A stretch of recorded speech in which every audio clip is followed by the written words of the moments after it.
Again, Erev Shabbos, everybody. Welcome once again to Jerry's Corona Contemplations. This week we will be talking about Parshat HaShavua, which is Parshat Tzav, Parshat Hagadol, Shabbos Hagadol, Pesach, and the Haggadah.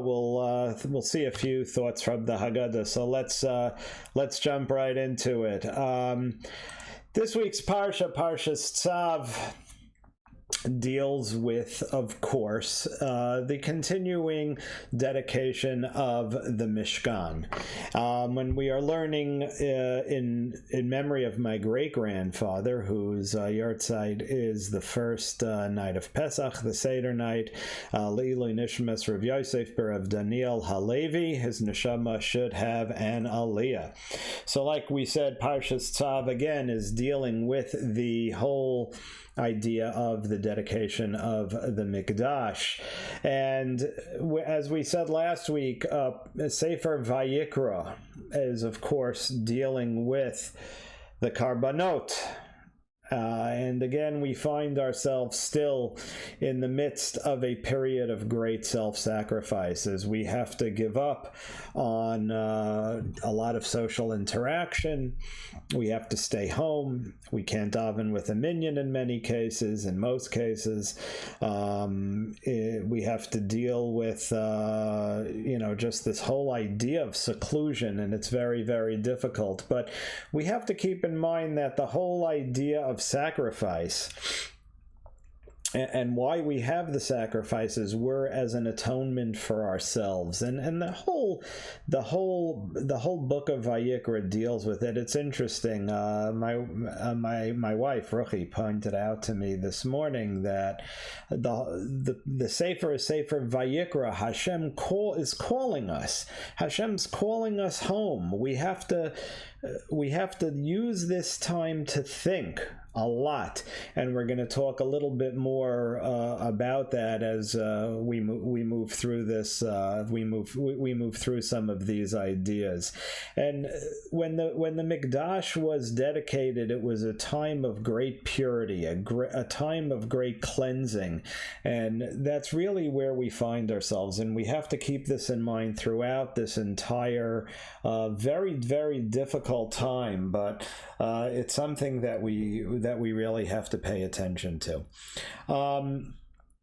In the Haggadah, one of the most important parts of the Haggadah is the V'hi She'amda. V'hi She'amda Lavoseinu V'lanu Shelo Echad Bilvad Amad Aleinu L'Chalotenu. In every generation, something or someone is trying to do away with us. We've had all sorts of enemies throughout the generations. We had the Greeks and the Egyptians and the Nazis and the Arabs and all sorts of Iran and Saddam Hussein, and as we know, they all went their way. And ultimately, I see, like I'm saying, that says V'hi She'amda. In this generation, or now anyway, the enemy is an unseen enemy. It's an invisible enemy. There's an enemy out there. There's a mashchis out there, and it's trying to do away with us once again. And now we're fighting it. And what does it say in V'hi She'amda? Shelo Echad Bilvad Amad Aleinu L'Chalotenu. Not only one got up to try to destroy us, but in every generation. And HaKadosh Baruch Hu Matzi Leinu Miyadam. Hashem saves us from their hands, but also from their hands themselves. Notice that the salvation of the Jews in Egypt came from the house of Paro. Moshe Rabbeinu, Moses was raised in the house of Paro. He was a prince of Egypt, and he actually was Hashem's choice, was God's choice to take the Jews out of Mitzrayim. In the time of Mordechai and Esther, in the Purim story, Esther was the queen. She was in the house of Achashverosh, and she was Hashem's shliach to save the Jewish people. What is a vaccine? A vaccine is the virus itself being injected into the body to help the body fight the virus. We need this vaccine. We'll get the vaccine. It's going to happen. It's maybe not immediately. It takes a few months and so on and so forth. But that's exactly what a vaccine is. A vaccine is matzilenu miyadam. From the virus itself comes the cure. Mehamaka atzma matakein haratia. And just like a scab comes from the wound itself, and it helps to cure it. This is exactly what's going to happen here. But there's a lot that's going to happen before we reach that point. We see that in all these cases throughout history, there was always a great time of challenge before the salvation actually came. We are right now in the midst of this challenge. We see that throughout the world, right now, there are terrible blood libels being played out. Not literally blood libel, although maybe. I mean, you see in a lot of communities, people are already blaming Am Yisrael for this. It came from China. But they're saying that, because of the behavior of certain communities, that it's raising the international level of anti-Semitism. So we have to be very careful that we're on our best behavior and we listen to the rules. Not that that should even need to be said. But we also have to realize that this is all part of the Geula process. This is, I've said in previous shiurim, there's no such thing as a coincidence, right? If you're an NCIS fan, Gibbs rule number 39, there are no coincidences. This isn't a coincidence. I don't believe the whole thing is a coincidence, that it dropped, right after the whole trade war or during the trade war. I don't believe in any of this is a coincidence, but certainly that it's happening at the time of Pesach is not a coincidence. There's a lesson to be learned here, and we have to listen very carefully. Ve'ivesi eschem el haaretz. The fifth cup is the cup of Geula. The cup of Geula. What does it say in Parshat Va'era? And it's right here on the screen. It says, "V'lakachti etchem li la'am, v'ayiti lachem le'Elohim, v'yadatem ki ani Hashem Elokeichem, hamotzi etchem mitachat," what?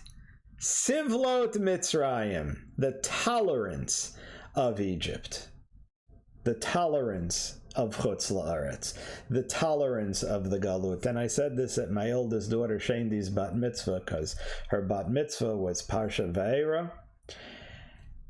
We have to not tolerate Galus.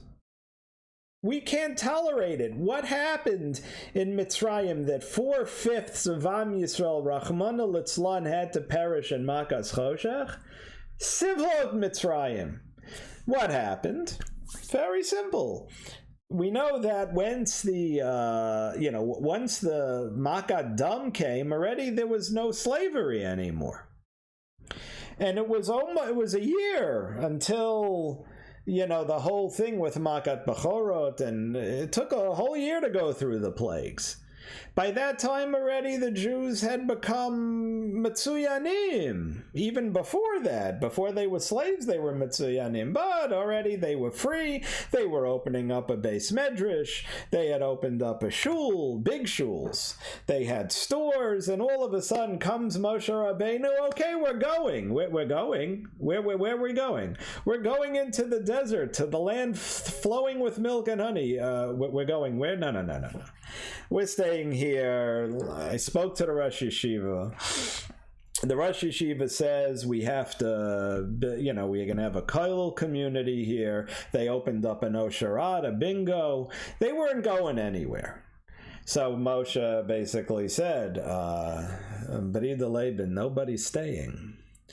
If you don't go, you're going to stay. And if you stay, you're going to stay in the ground. Didn't matter. 4/5 of Am Yisrael didn't want to leave. Why? Sivlot Mitzrayim. They had become comfortable. It was very comfortable. Now already in Chutz La'aretz, we're starting to see, not that we needed coronavirus, but we're seeing it's not so comfortable. Listen to your messages. After it says, Mitacha Sivlot Mitzrayim, I'm pointing at the screen, it says, Veheveti etchem el haaretz. How do you get out of Sivlot Mitzrayim? Veheveti etchem el haaretz. You will be brought to the land. You don't want to go to the land?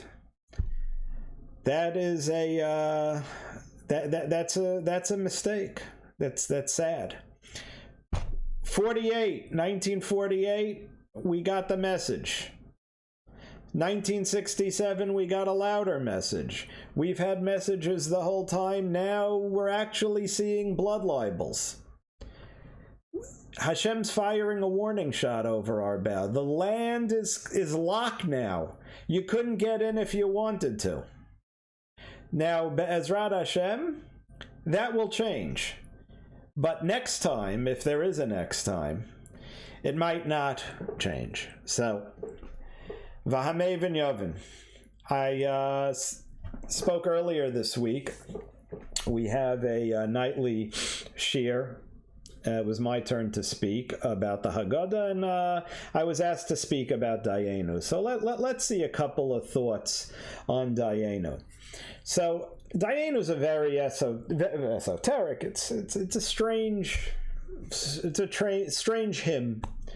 If Hashem didn't do this, it would have been enough. If he did this, but he didn't do that, it would have been enough. All right, so let's look at a couple of these. If he brought us to the sea and he didn't split it, it would have been enough. Okay, we would have been dead, but, But this one bothers me. Ilu kervanu lefnei hasinai v'lo natan lanu et haTorah dayenu. Really? If you brought us to Har Sinai, but you didn't give us the Torah, it would have been enough. Why would it have been enough? If you didn't have the Torah, you wouldn't even know. You wouldn't even know what to do. You wouldn't know the laws. You wouldn't know the Seder. You wouldn't know Pesach. You wouldn't know anything if you didn't. If there was no if there was no Torah given, right? So I heard a beautiful idea on this. We know that the Avos kept the mitzvot even though they didn't have a Torah. Avram, Yitzchak, Yaakov, Leah, Rachel, Sarah, Rivka, right? They how? They figured it out. It made sense to them. They looked at the world and they saw this makes sense, this doesn't make sense. The spiritual elevation that we experienced at Har Sinai, just having been there, was such a tremendous aliyah for a spiritual high that we had reached the level of being a Navi. Even if we didn't get the Torah, we would have figured it out on our own. And this is an obligation that we have. We have to, Chacham Einav Barosha, look what's going on in the world, Rabbosai. Look what we're living through. We have to listen to our messages. There are messages here, and they're loud. I just mentioned the one about Eretz Yisrael. There are other messages. Let's take a look. Here's another one. Ilu ech nisan, see, I have to make sure that the words are a little higher. Ilu ech nisanu la'Eretz Yisrael, v'lo bana lanu et Beit HaBechira dayenu. If Hashem would have taken us into Eretz Yisrael, but not built the Beit HaMikdash for us dayenu, really? Yeah. You know why? Because coming to Eretz Yisrael is such a mitzvah in and of itself that even without the Beit HaMikdash, it's a tremendous mitzvah. People say, oh, you know, we're going to wait. There'll be the big sound and light show. The Beit HaMikdash is going to fall out of the sky. Our house is going to sprout wings. It's going to fly there along with the Kailul and the basement minyan. The basement will fly. Habibi. Hashem does things b'derech hateva. The only way the Beit HaMikdash is getting rebuilt is if we build it. Believe me. As Donald Trump says, as President Trump says, believe me. That's how the Beit HaMikdash is going to get built. How's it going to get built if nobody's here? Well, Baruch Hashem, there are millions of Jews here now. But the rest of you need to, you know, join us. We're going to need help. But you see that the mitzvah, the Aliyah Eretz Yisrael, is such a great mitzvah. Ilu ichnisenu Eretz Yisrael v'lo bana lanu es Pesach b'chira. Dayenu. It's enough to be here. Don't worry, Hashem will tell us when to start digging. But every little, the big mitzvah that we learn in Dayenu, and this is really what the whole hymn, what the whole poem is about, is the attitude of gratitude. We have to be grateful for every little thing we have. And that, combined with the period of time that we're going through, this difficult and trying period, is there just to teach that to us. Think about it. I mentioned the sea. The beginning of the Ilu Otzianu Mi Mitzrayim, right? And then Ilu, Hashem brought us to the sea and he didn't split it, right? What do you mean he didn't split it? We'd all be dead. No. We're standing in front of the sea. The Egyptians, you hear the thunder behind us. They're coming with the horses and the chariots. We got nowhere to go. We got our backs up against the wall. What happens? Nachshon jumps in. We don't have to swim, just walk rapidly, as Lenny and Shlakrak taught us. Right? We just had everything opened as soon as Nachshon jumped in. We didn't know at the time that was going to happen. We were scared. People were screaming that, Moshe, why'd you take us out of Egypt to die in the desert? Nachshon said, let's, what does Hashem say? Now's not a time for prayer. Now's the time to go. They went in, boom. They didn't know that was going to happen. Then afterwards, they said, oh, that's why we had our backs up against the sea, so that Hashem could split the sea for us and then bury our enemies, cover them in water. And they saw the dead Egyptians and they sang Gaz Yashir. But they didn't know that at the time. Ufanai lo yeru, we said in Parshat Kitisa. Uvarayita tachorai. The whole story about Hashem covering Moshe when he was in the rock, literally between the rock and the hard place. And I covered you, and then I took my hand away, and then you saw. That's what Dayenu teaches us. We're in a time of terrible meitzar. Mina meitzar karati ya, nani v'merchav ya. We're in a time of meitzar. Hashem has covered us. It's that hidden hand. We don't see the light yet. But the light, Hashem's going to take the hand off, and then we'll see, and we'll say, we have to be thankful for every little thing, because the time will come when we will realize why we are going through what we're going through now, and we're going to look back at it and say, now I get it. The Leil HaSeder, coming up at a theater near you on Wednesday night. This Seder night is going to be a Seder night, the likes of which we haven't seen since Egypt. The mashchis is literally outside. Literally. You can't go out. Well, we spoke about this a week or two ago. We have to stay inside.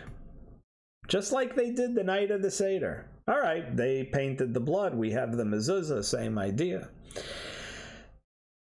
And we're sent in to think. We need Hashem hopefully will pass our houses over now as he did then, and no one will get the magefa, the nagif, the corona. We can't go to shul, can't go outside. We're gonna daven at home. Rabbosai, why did Hashem do this? The answer is we don't know. No one can get into God's head, and I can't stand when people say, oh, it's because of this, it's because of that. We don't know. But we do have the obligation to listen to our messages. So, no shul. Maybe people are spending a little bit too much time on their phones in shul. Maybe there's too much talking and davening. Maybe people are running through the F-16 minyan, right? 20 minutes, including Chazaras Hashatz, 25 with laning. Maybe people like me don't go to shul enough. And Va'ani Barosham. I heard a beautiful audio tape this week that a father made for his children and grandchildren about what's going on now and how they should think about what's happening. It's important. The yeshivas and the kollels are closed. Maybe people were playing around with tuition. Maybe people are bad-mouthing the teachers on WhatsApp. Lashon hara.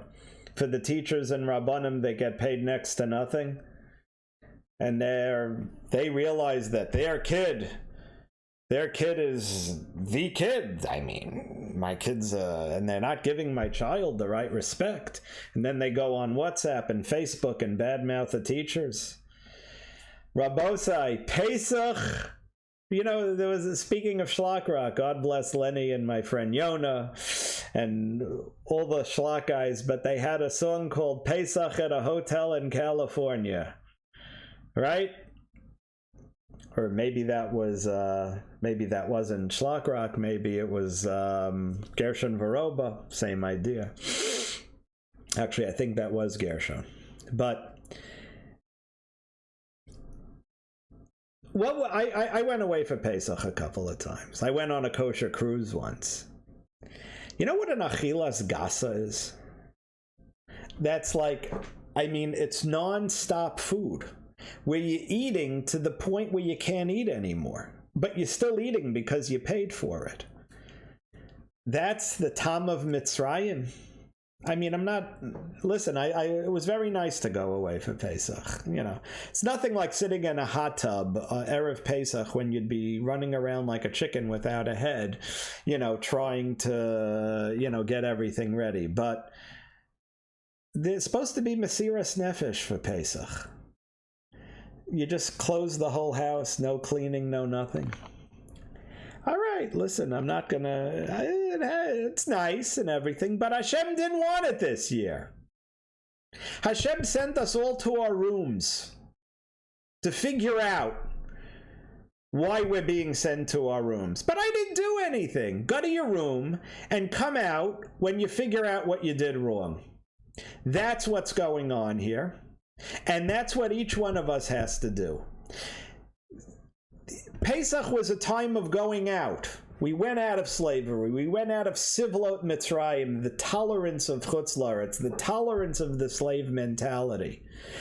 Now, we are being told this Pesach, you're not going out, you're staying in. But you have to go out from yourself. You have to do a cheshbon hanefesh and think to yourself, why is this happening to me? Don't worry about why it's happening to somebody else. That's not your job. They always say you have to worry about Yenam's Gashmias and your own Ruchnias. The problem is everybody worries about their own Gashmias and Yenam's Ruchnias. No, we have to worry about our own Ruchnias. Make sure that Yenim has what they need, that the other people, if they need food, if they're an older person, if they need help, if they don't have enough for the Seder, that people are given what they want, what they need. But from us now, Hashem is saying, no, this Pesach, you're not going out, you're staying in. But you need to go out from yourself. You have to go out from yourself and look at yourself from the outside and say, what can I do going forward to make a change? Pick one thing. Whether it's davening with a minyan, if you're like me and you don't daven with a minyan enough. You want to know how Mashiach is coming, Rabbosai? The Geula. Right, Mashiach, I think, unfortunately, is, gets like a superhero thing. It's going to be like Superman flying out of Krypton. It's not. It's a process. It's a gradual process. I believe it started even with World War I. And it was, time. Hashem has a lot of time. We think of time like this, if you log on to your phone and it doesn't, it's not like click boom, to us that's too long. But Hashem has lots of time. If my father, Aflangayor, Sheyichya liyamim taivim varuchim, who never misses a minyan. My father went to a minyan. He went to Ma'ariv the night after he was in an auto accident and he had 3 broken ribs, but he wouldn't miss minyan. My father lives in Netanya. He cannot go out. My father is not davening with a minyan now because he can't, and he was told not to. He won't. He believes that's halacha. I am able to daven on my roof with people on their roofs because we're so far apart from one another, and yet we could still see one another, so we're able to daven with a minyan, and I'm needed for the minyan. I'm davening with a minyan 3 times a day. My father, who never missed a minyan, is davening b'yachidus. Rabbi say it's geula. If you would have told me that, I would have said you were crazy. But these are very strange times. But we've got to figure it out. Everybody has to think, what can I do going forward? What improvement can I make in my avodas Hashem to be a better person, to be a better Jew, to be a better father, to be a better husband, to be a better mother, to be a better wife, to be a better son or daughter? Everybody has to take something upon themselves this Pesach to make an improvement. We always get back to Shabbos, of course. What is the one mitzvah, besides building the Beis HaMikdash and moving to Eretz Yisrael, because that was... But it says, Ilu...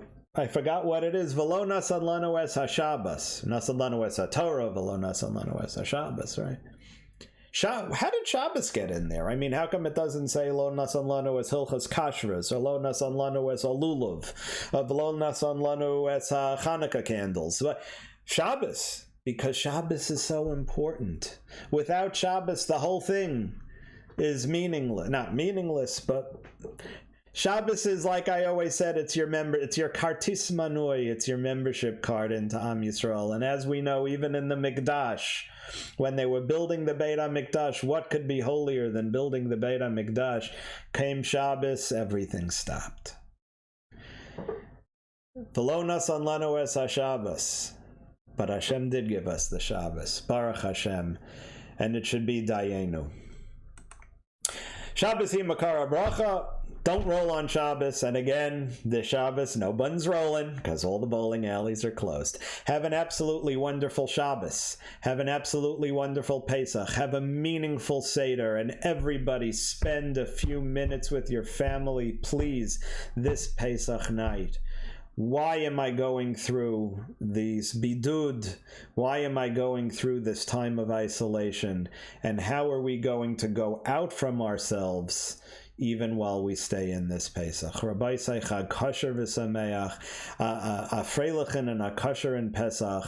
May your matzah be crunchy, may your maror be bitter, and may your matzah balls be light and fluffy. Have an absolutely wonderful Shabbos and a wonderful Pesach. I get in Yontif and I get in Shabbos.